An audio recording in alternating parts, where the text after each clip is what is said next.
All right, so this is lesson number 3 with personality science. This is the number one skill that you need to have as a leader to really engage with your individuals in your team and in your workforce.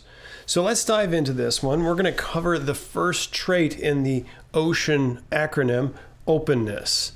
What is openness? Understanding what openness is going to be very important for you to be able to engage with people who are high in this personality, middling in this personality, meaning score about in the 50 percentile, or 0 in the percentile. They don't have this particular trait. You need to understand that this trait is made up of 2 traits called aesthetics and intellect. Let's dive into what those look like. So this is our openness character here, and the first character trait is aesthetics. Here are some of the things that we're going to delve into in each one of these traits. Of the 5 traits, they're going to have a perception quality. Who is it that they're perceiving? What are they perceiving? And the other one will be behavior. What is the behavior that they tend to?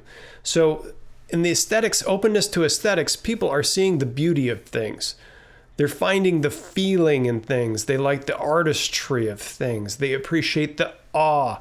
These are the people that are going to go, wow, whoa, and be excited about all of these things. It's not that the people that are lower in this trait aren't capable of these kinds of things, of appreciating beauty and art and music and things like that.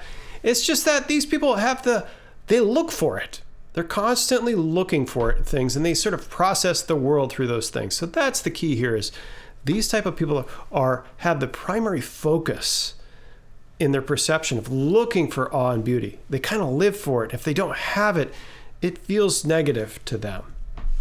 When they have it, they feel really positive. They're people that are high in the aesthetics subtrait are going to be creative. They're going to be constantly trying to improve the artistry, the looks of things, and they're going to be lost in thought and contemplation and about the emotion, the meaning, and the feeling of things that are generated by the things around them.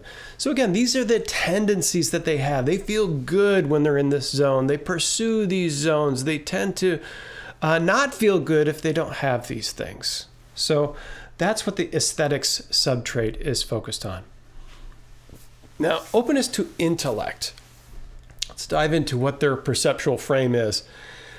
They tend to have idea focus. They tend to be looking at new ways of doing things, and they tend to look at the purpose behind things, the whys. Why are we doing it this way? Why does it fit together this way? Could it be better? So they're constantly tinkering with the idea side of things. It's very creative as well, but it tends to be creative on the idea side of things rather than on the appearance of things. So their behaviors, what do they try to do? What do they tend to do? They tend to debate ideas. And so people that aren't high in this trait can be threatened or misunderstand them. Like, why do you keep pressing this idea? On a team, they could be the person that's like, why are you constantly upsetting the apple cart? They're bored with the normal. So they're not actually great at doing routine things over and over again. They're going to be constantly itching to do it a better way, a new way, a different way. Sometimes they're going to try a new way and fail just because it's a new way. But they sometimes will hit upon new and creative ways that will be more efficient, more productive. They tend to think lots.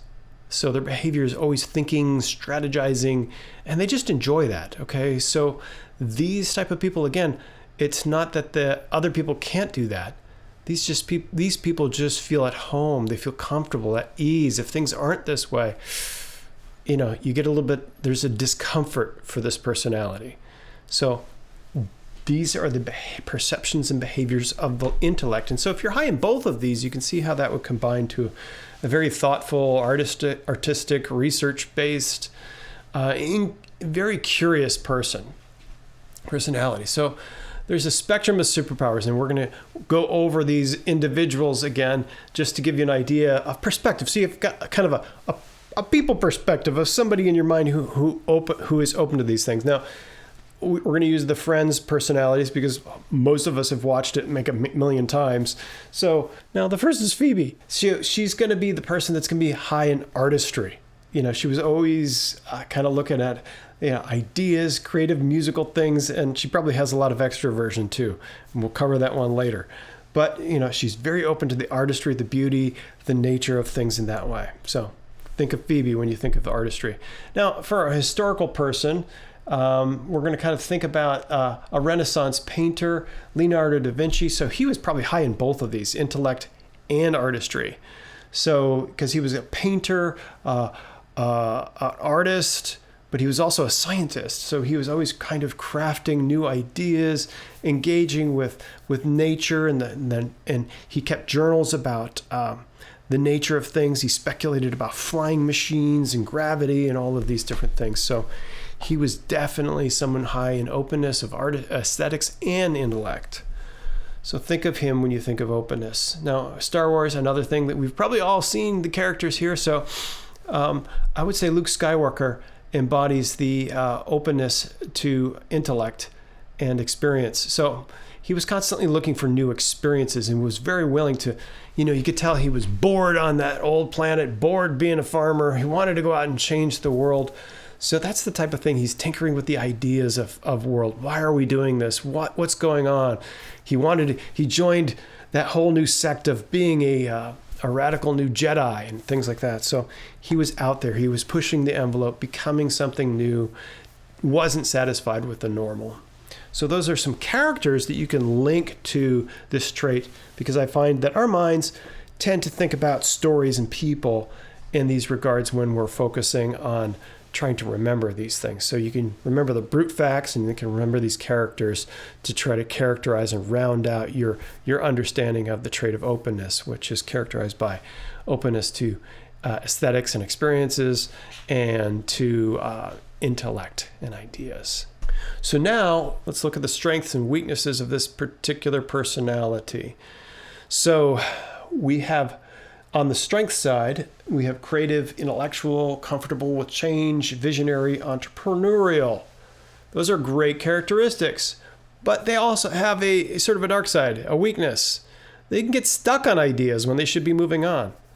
They could be stuck on why are we doing it this way? They could be kind of fixated when everyone else has kind of come to consensus on something. They can be stuck on shiny objects, like an idea that they have to pursue. That's why you see a lot of artists that pursue things even when other relationships and their finances go to pot. They're so stuck on that aesthetic that they have to achieve the band or the art, So they can get stuck on that shiny object. An entrepreneur can get stuck on an idea, a new idea, instead of pursuing the one that's actually making them money. So I've encountered that a lot with idea people. I too get stuck on ideas as well. They can sometimes miss people because they're looking at ideas and aesthetics. They're not always seeing the people in situation unless they have another character strength like extroversion or agreeableness that will kind of buoy that up, So if this is your only high trait, you could miss people sometimes. And sometimes they can be experienced as being combative. Like, why are you fighting about this idea? Why is it so important to you? Because ideas are so important. So that's why they get stuck on these ideas. And they're great fun people to be with, but they can also be misunderstood and they can misunderstand other people. That's why if you have a high quotient of any of these character traits, the personality traits, you need to be careful because you're going to be in a minority and not as many people are going to understand you, and you're not going to innately understand others. The people in the middle are going to be the people that are the most understanding and most compatible with others. And the people on the low end, indeed, are still going to be somebody who's not going to understand other people because they're not going to have much of this trait at all. It's not a bad thing. Like we've said in the first two lessons, that these are problem-solving tools that when they're strengthened, they become a great asset for any team. And so every team should have somebody who has this trait on it, if possible.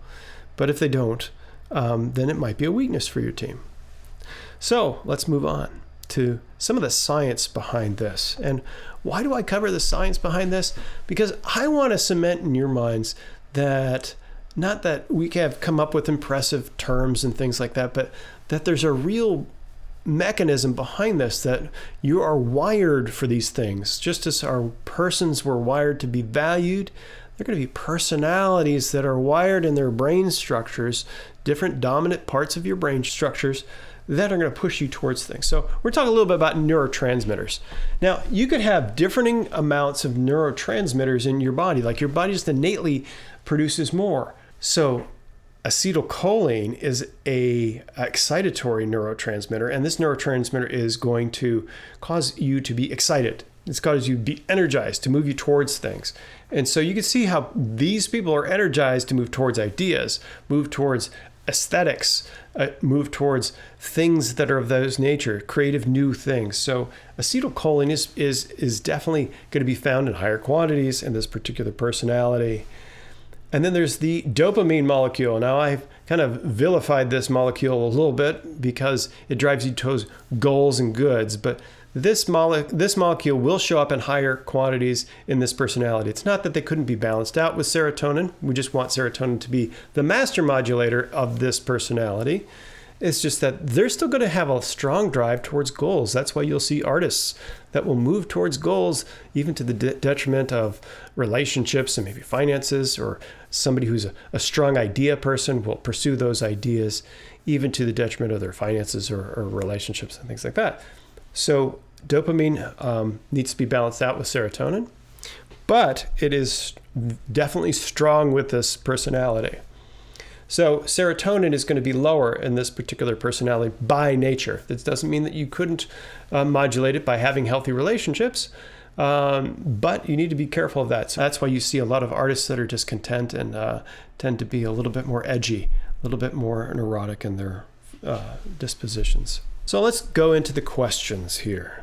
Okay, so have your group stand physically with high openness on one side and low openness on the other side, according to the percentiles. So you can visually see how your group is standing. And we're going to do this for each percentile. I encourage you to do this, to get up out of your chairs and to move around a little bit.